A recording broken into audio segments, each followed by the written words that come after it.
हे लोगोफोर दिनैनि बे गोदान मोनसे भिडिअआवहाय नोंथांमोनखौ गिबियावनो गासैखौबो बरायनो थालायबाय।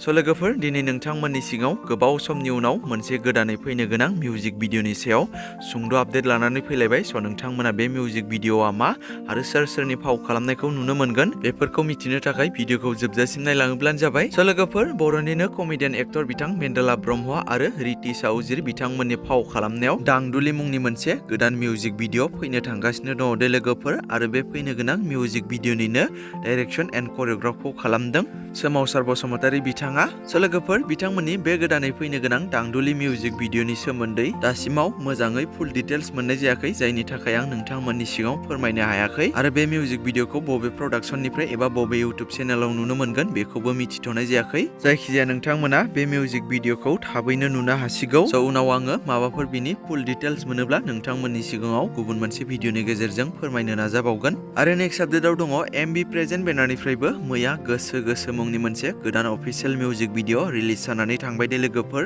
स' नोंथांमोना दासिमाव सोरबाफोर नायाखैब्ला बे मिउजिक भिडिअखौ एमबि प्रेजेन्ट चेनेलाव थांनानै बयबो नायहैब्लानो जाबाय। आरो बे मिउजिक भिडिअआवनो स्टारिं महरै एबा फाव खालामगिरि महरै दङ मिथुराज आरो रिया बिथांमोना। स' नोंथांमोना जाय जाय मिउजिक भिडिअ नायनो मोजां मोनो बिथांमोना एमबि प्रेजेन्ट चेनेलाव थांनानै नङाब्ला बे भिडिअनि डेसक्रिपसनाव थांनानै बे मिउजिक भिडिअखौ नायहैनो हागोन। स' आङो भिडिअनि लिंकखौ बे भिडिअनि डेसक्रिपसनावबो होनानै दोनखादों। स' लोगोफोर बिदिब्ला दासिमनि सर्ट आपडेट भिडिअआ बेखिनियानोमोन। जुदि नोंथांमोना भिडिअखौ नायनानै मोजां मोनदोंब्ला लाइक खालामदो आरो बेफोरबायदिनो माखासे बर'नि फैनो गोनां मिउजिक भिडिअ आरो बर' सावथुनफोरनि बागै आपडेटफोरखौ मोनबाय थानो थाखाय चेनेलाव गोदानै नायदोंब्ला चेनेलखौ साबस्क्राइब खालामनानै खाथिनि बेल आइकनखौबो अल प्रेस खालामना लायोब्लानो जाबाय।